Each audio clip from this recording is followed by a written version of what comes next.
तर चला आज आपण बनवणार आहोत सांडग्याची भाजी। बघा मी अर्धी वाटी सांडगे घेतलेले आहे। तर आपण याच्यामध्ये तेल टाकून खमंग भाजून घेणार आहोत। अगदी थोडंसं तेल ओतणार आहोत।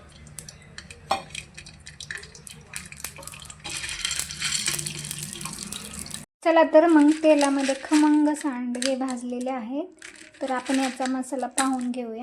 बघा कसले एकदम खमंग भाजलेत। तर आपण मसाला पाहून घेऊया। बघा मी गॅसवरती खोबरं भाजलेले आहे, त्याचबरोबर 2 कांदेही गॅसवरतीच भाजले आहेत, कोथिंबीर, कढीपत्ता, लसूण आणि टोमॅटो। तर बघा हा सर्व मसाला आपण मिक्सरमध्ये बारीक करून घेऊया। सर्वात पहिले कांदा टाकून घेऊया, त्यानंतर खोबरे आणि टोमॅटो हे पहिल्यांदा आपण बारीक करून घेऊया आणि नंतर राहिलेला मसाला टाकूया। तर बघा कांदा आणि खोबरे बऱ्यापैकी बारीक झालेले आहे। तर याच्यामध्ये कोथिंबीर, कढीपत्ता आणि लसूण टाकून आपण हे बारीक करून घेऊया। त्याचबरोबर थोडेसे नमकही टाकून घेऊया आपण।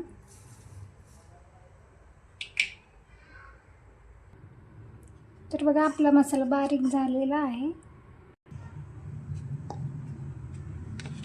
तर बघा मस्त एकदम बारीक झालेला आहे। तर चला आपण याला फोडणी टाकून घेऊया। बघा 2 पळी तेल ओतलेलं आहे, तेल पण गरम झालेलं आहे। तर याच्यामध्ये जिरे मोहरी टाकून घेऊया, त्यानंतर बारीक केलेला टोमॅटो, थोडासा कढीपत्ता, हा चांगला तेलामध्ये कढीपत्ता फ्राय करून घेऊया। तर बघा टोमॅटो चांगलं फ्राय झालेला आहे। तर याच्यामध्ये आपण बारीक केलेला मसालाही चांगला फ्राय करून घेऊया।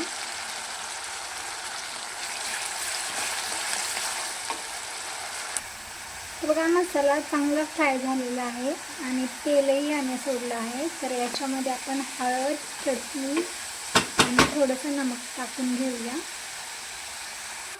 बघा अर्धा छोटा चमचा हळद टाकली आहे, थोडेसे नमक आणि 1 मोठा चमचा काळा तिखट टाकलेला आहे। तर हाही मसाला आपण एकदम फ्राय करून घेऊया आणि 2 मिनिटं टाकून ठेवूया।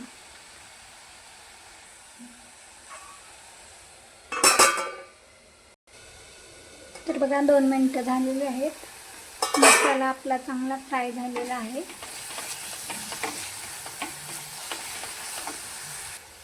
तर चला मग भाजलेले सांडगे याच्यामध्ये टाकून घेऊया आणि आपल्या गरजेनुसार आपण पाणी ओतून घेऊया यामध्ये।